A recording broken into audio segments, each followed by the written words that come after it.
Welcome to Penrose Learning, where we make understanding easy.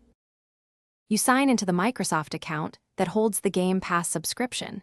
This is essential because only the subscription owner can cancel. Once signed in, confirm the email or phone verification if prompted and open the Services and Subscriptions page. Make sure you note the next billing date and current plan name so you avoid accidental overlap.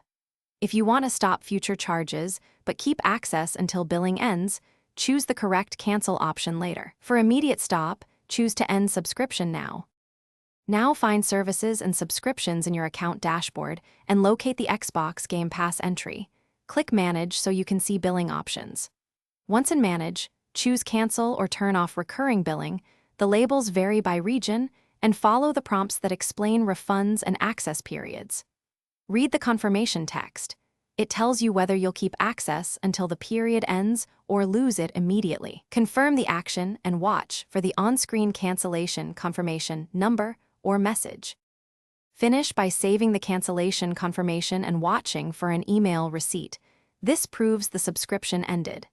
If you still see recurring charges, make sure the charges are on the same Microsoft account and payment method you canceled. Sometimes family members or other accounts auto-renew.